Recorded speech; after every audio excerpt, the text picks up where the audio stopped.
14절까지입니다. 이 말씀 열왕기상 19장 9절에서 4절 말씀입니다. 제가 한 절 읽고 여러분들이 한 절 읽고 읽겠습니다. 먼저 읽겠습니다. 열왕기상 19장 9절 읽겠습니다. 엘리야가 그 곧 굴에 들어가 거기서 머물더니 여호와의 말씀이 그에게 임하여 이르시되 엘리야야 내가 어찌하여 여기 있느냐. 그가 대답하되 내가 만군의 하나님 여호와께 열심히 유별하오니 이는 이스라엘 자손이 주의 언약을 버리고 주의 제단을 헐며 칼로 주의 선지자들을 죽였음이오며 오직 나만 남았거늘 그들이 내 생명을 찾아 빼앗으려 하나이다. 여호와께서 이르시되 너는 나가서 여호와 앞에서 산에 서라 하시더니 여호와께서 지나가시는데 여호와 앞에 크고 강한 바람이 산을 가르고 바위를 부수니 바람 가운데서 여호와께서 계시지 아니하며 바람 위에 지진이 있으나 지진 가운데도 여호와께서 계시지 아니하며 또 지진 후에 불이 있으나 불 가운데에도 여호와께서 계시지 아니하더니 불 후에 세미한 소리가 있는지라. 엘리야가 듣고 겉옷으로 얼굴을 가리고 나아가 불 어귀에 서며 소가 그에게 임하여 이르시되 엘리야야 내가 어찌하여 여기 있느냐. 그가 대답하되 내가 만군의 하나님 여호와께 열심히 유별하오니 이는 이스라엘 자손이 주의 언약을 버리고 주의 제단을 헐며 칼로 주의 선지자들을 죽였으며 오직 나만 남았거늘 그들이 내 생명을 찾아 하나이다. 아멘. 이 시간은 엘리야의 지성소처럼이라는 말씀으로 황기현 지도 목사님 말씀 증언해 주시겠습니다. 네, 반갑습니다. 한국대회 다녀오느라고 수고 많았습니다. 네, 오늘 대표로 두 분만 갔다 오셔가지고 네, 수고 많습니다. 오늘 이 열왕기상 19장 9절 14절 그 엘리야가 그 갈멜산에서 840명하고 이방 선지자하고 싸워서 이긴 이후에 그 엘리야의 참 인간적인 그런 모습이 아주 진솔하게 드러나고 있는 그 모습입니다. 그래서 하여튼 우리가 참 인간이 겉으로 보기에는 그 엘리야는 참 유명한 분이지 않습니까? 모세, 아브라함, 모세, 엘리야, 세례 요한, 예수님에게도 이런 별명이 나올 정도로 이 엘리야는 참으로 이스라엘 역사에 있어서 참 귀중한 사람인데 그럼에도 불구하고 이 하나님께 그렇게 쓰임 받았음에도 불구하고 한순간 인간적인 생각을 하게 되면은 나락으로 빠질 수밖에 없다라고 하는 것을 이 본문을 통해서 우리가 분명히 알 수가 있습니다. 그래서 오늘 이 엘리야의 지성소 체험을 통해서 또 우리가 이번 한 주간도 믿음을 잘 이어나가면서 이 우리의 진솔한 모습을 보면서 결국은 의지할 것은 하나님 외에는 없다라고 하는 것을 우리가 다시 한번 새길 수 있으면 좋겠습니다. 이 모세는 광야에서 성막을 만든 이후에 가장 그 성막 안쪽에 그 법궤를 안치하기 위해서 방을 하나 만듭니다. 그것이 바로 지성소다라고 이렇게 불려집니다. 그것이 이제 출애굽기 26장 33절에 나와 있습니다. 그래서 이 지성소라고 하는 것은 거룩하다라는 뜻이죠. 그리고 성소 중에서도 그 성소다라고 하는 그런 뜻을 또 가지고 있습니다. 그리고 일상과 구별되고 또 하나님의 거룩함을 체험할 수 있는 그런 공간입니다. 그래서 우리 믿음 생활을 하는 우리 신앙인이 되려면은 이 모두 한 사람 한 사람들이 나의 지성소 체험 그리고 지성소 신앙이 있어야 될 줄 믿습니다. 우선 이 지성소라고 하는 것은 하나님의 내 삶의 현장 속에서 하나님을 만날 수 있는 곳이 바로 이 지성소입니다. 갈멜산에서 바알 선지자들과 싸워서 승리한 엘리야가 큰 시련에 직면합니다. 그래서 아합 왕 아내 이세벨의 그 살기등등한 공격, 죽여버리겠다라고 하는 그 한마디 때문에 이 엘리야가 두려움, 공포감이 갑자기 휩쓸어들면서 호렙산 동굴에 이렇게 멀리 도망와서 이 동굴에 숨어버립니다. 이때 동굴은 바로 절망, 그리고 또 공포, 또한 이 불안, 또 한편으로는 이 외롭고 쓸쓸한 그런 고독의 장소입니다. 불완전한 사람들은, 인간은 하나님을 부르지 않을 수 없다라고 하는 것도 볼 수가 있습니다.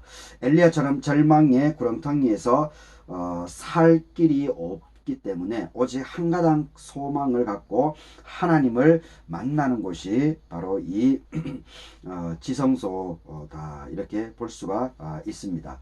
하나님께서는 엘리야가 숨어있는 동굴에 결국 나타나게 됩니다.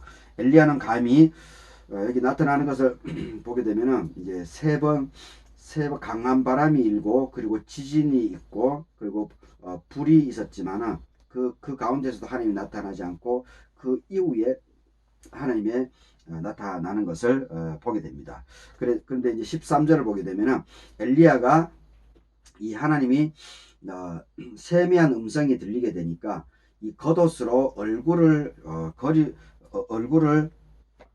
가리고 나갔다, 이렇게 얘기를 하고 있습니다. 엘리야가 감히 얼굴을 들 수 없을 정도로 이렇게 이 얼굴을 가리고 나갑니다. 그래서 자포자기하고 무능한 인간이 하나님을 만날 때 흔히 취하는 태도들이 바로 엘리야의 모습에서도 볼 수가 있습니다. 얼굴을 가리고 여튼 우리가 예수 그리스도 안에서 하나님의 거룩한 능력을 체험하고 그 앞에 엎드리게 되는 것도 바로 이 지성소다라고 볼 수가 있습니다. 이때 비로소 우리가 하나님께 엎드리고 우리의 모습을 진솔하게 보게 될 그때에 하나님의 거룩한 백성이 되는 것도 우리는 알고 있습니다. 하나님과의 만남이 없으면 우리 삶은 늘 언제나 절망의 이 동굴에서 엘리야처럼 아무리 크게 쓰임 받았다라고 하더라도 우리가 이 하나님을 의지하지 않고 하나님을 놓치는 그 순간에 또다시 이 동굴로 빠질 수밖에, 도망갈 수밖에 없다라고 하는 것도 볼 수가 있습니다. 그리고 또 한 가지 이제 지성소, 이 엘리야의 지성소, 하나님을 만난 이 체험을 통해서 또 한 가지 발견할 수 있는 것은, 하나님을 만난 이후에 하나님을 만나게 되면은 내가 삶의 희망, 용기, 그리고 어려운 환경을 극복해 나갈 수 있는 힘도 되지만은, 그리고 하나님을 만나야만 내가 할 일이 무엇인가, 내 사명이 무엇인가 라고 하는 것도 발견하게 되고, 그 일을 추진하게 되는 힘도 바로 이 지성소의 체험, 하나님과 만나는 이 체험을 통해서 할 수 있다라고 하는 것도 여기서 볼 수가 있습니다.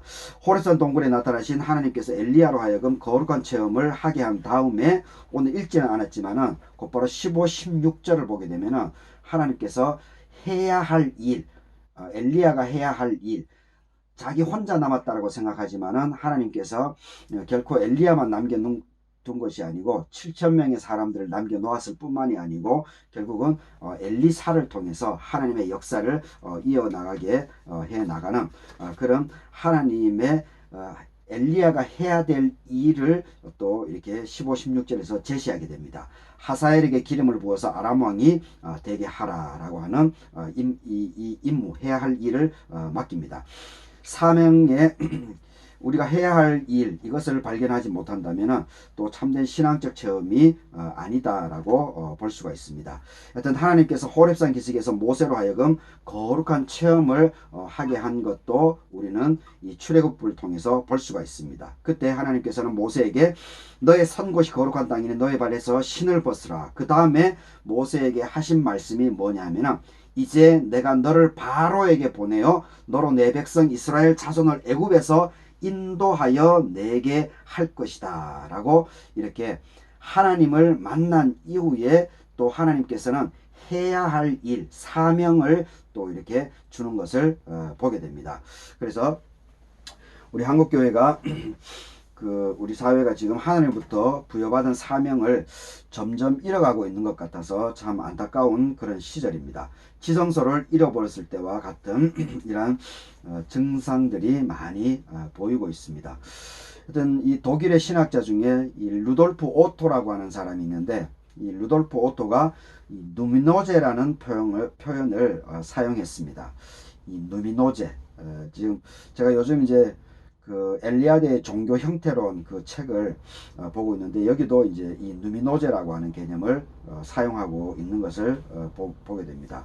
하여튼 이 누미노제라고 하는 것은 이 인간이 거룩한 존재 앞에 섰을 때 내 스스로가 얼마나 나약하고 연약하고 미미한지를 절감하게 되는 이 체험, 이 현상, 이것을 누미노제라고 이 루돌프 오토가 개념을 정리하고 있습니다. 다시 말하면 오늘 이 엘리야 모습에서 볼 수 있는 바로 거룩한 체험, 하나님을 만나는 그 체험을 바로 이 누미노제다라고 볼 수가 있습니다. 여하튼 이 루돌프 오토 같은 경우는 누미노제 체험 안에서 신비하고 이 두렵고 떨려오는 요소가 있다라고 얘기를 하고 있습니다. 다시 말하면은 이 바로 참된 누미노제가 요구되는 지금 우리 시절을 보내고 있습니다.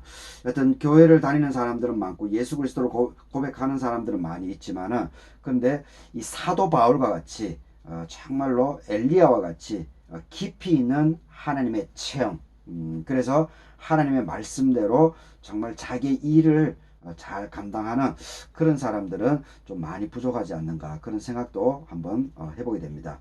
물론 이제 그런 것들을 위해서 이제 월화수이셨듯이 이런 이 한국대회 같은 그런 것도 하고, 또 우리가 모여서 또 이렇게 말씀도 나누고 예배도 드리고 기도회도 하고 있다라고 봅니다.